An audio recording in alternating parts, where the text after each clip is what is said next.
Conservation of charge. इससे पहले हमने इलेक्ट्रोमैग्नेटिज्म में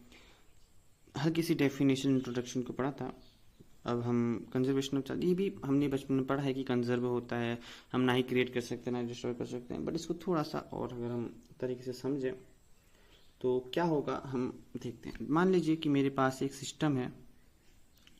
ये एक आइसोलेटेड सिस्टम है, ठीक है। ये मेरे पास एक आइसोलेटेड क्या है सिस्टम है,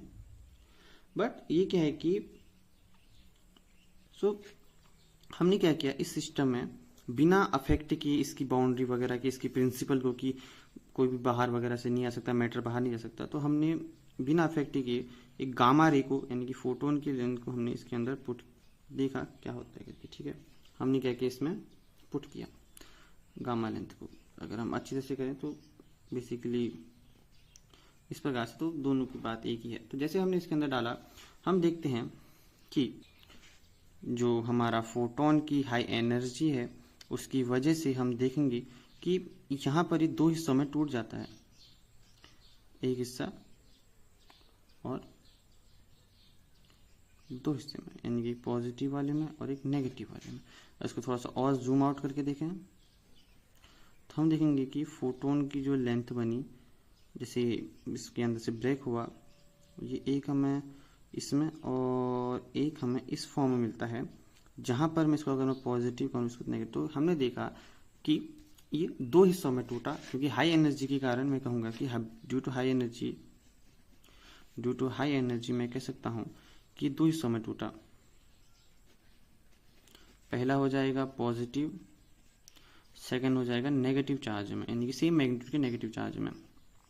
अब हमें एक क्वेश्चन आता है कि कंजर्वेशन के अकॉर्डिंग तो होता है कि क्रिएट हम नहीं कर सकते, तो हमने तो यहाँ पर क्रिएट किया, तो हमने क्रिएट किया, दो चार्जेस को क्रिएट किया, हाँ ये ठीक है, बट इफेक्ट ये है कि हम हमेशा पेयर में ही क्रिएट हुआ, यानी कि जो बना ये हमेशा क्रिएट में ही बना, ना कि इंडिविजुअल बना। तो हम कह सकते हैं कि जो बिना इसके कंजर्वेशन को वॉयलेट के इसका लो, तो इसका मतलब हम कांट क्रिएट, हम कह सकते हैं कि इंडिविजुअल चार्ज, हम चार्ज के इंडिविजुअल पार्टिकल को हम क्रिएट नहीं कर सकते, जैसे कि सिंगल पॉजिटिव सिंगल नेगेटिव वाला हिस्सा नहीं कर सकते हम। ऑलवेज हम पॉजिटिव और नेगेटिव यानी प्रोटॉन और इलेक्ट्रॉन को, पॉजिट्रॉन को हम एक साथ ही हम क्या करते हैं, साइमल्टेनियसली हम एक साथ उसको ऑब्टेन करते हैं विद द सेम मैग्नीट्यूड, क्योंकि चार्ज के बस नेगेटिव वाले का हिस्सा होता है, चार्ज को हम एग्जैक्ट सेम वे में कर सकते हैं। जैसे मैटर और एंटी मैटर का फॉर्म होता है कि मैटर तो होता है, सेम मैटर में एंटी मैटर भी होता है, आगे पढ़ेंगे जब हम बात करेंगे। तो ये इसका बेसिकली मतलब हो जाएगा। अगर हम इसको ओवरऑल, अगर हम कंजर्वेशन ऑफ चार्ज का थोड़ा सा डेफिनेशन को समझें, तो मैं कहूँगा कि जो the total electric charge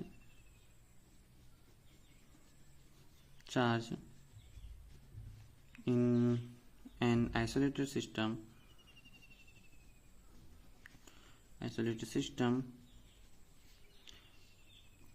that is the algebraic sum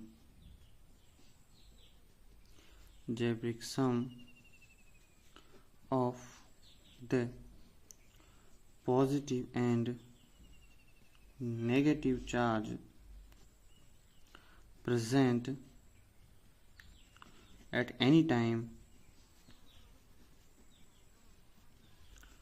never change। Although इसके बारे में क्वांटाइजेशन ऑफ चार्ज में पढ़ते हैं, बट कंजर्वेशन के बारे में ये हो जाएगा कि जो इनका एल्जेब्रिक सम देखो, तो यहाँ पर इन दोनों का जो एल्जेब्रिक सम वो जीरो है, और वही जीरो किसके बराबर है, फोटोन, क्योंकि फोटोन के पास तो प्राइमरी जीरो चार्ज है। तो यही होता है कि सिस्टम का चार्ज क्या होता है, वो इलेक्ट्रिक चार्ज जो आइसोलेटेड सिस्टम के अंदर जो सारा हिस्सा होता है कंजर्व, क्योंकि हम समझ इंट्यूटिव वे में समझ सकते हैं कि जितने भी चार्ज होगी इसी से बने, तो उनका सेम हमेशा फिक्स रहेगा। तो ये जो है यही ओवरऑल कंजर्वेशन ऑफ चार्ज को अगर हम समझ लें तो इस फॉर्म में ही हमें समझने में बहुत ज़्यादा हेल्प होती है। और वैसे इसके बारे में डिटेल हम आगे को पढ़ते रहेंगे, जो इलेक्ट्रोमैग्नेटिज्म को एकदम बारीकी से देखेंगे। अब अगली क्लास में हम क्वांटाइजेशन ऑफ चार्ज हल्का फुल्का सा पता करेंगे कि क्या क्या सीन होता है करके। और कूलम्स लॉ के बाद गॉस थ्योरम, एक जो डेफिनेशन पहले से हमने पढ़ते हैं, पर कोई नहीं पढ़ना तो है यार, क्योंकि हमें फिर इसका जो डिफरेंशियल फॉर्म होता है, या हम जो उसका वेक्टर्स फॉर्म होता है इलेक्ट्रिक फील्ड का, उसके बारे में भी हमें बहुत कुछ जानने को मिलता है। जैसे ग्रेडियंट फॉर्म के बारे में, तो वो भी हमें बहुत कुछ जानने को मिलता है। तो हम देखेंगे आगे, मिलते हैं, तब तक के लिए बाय।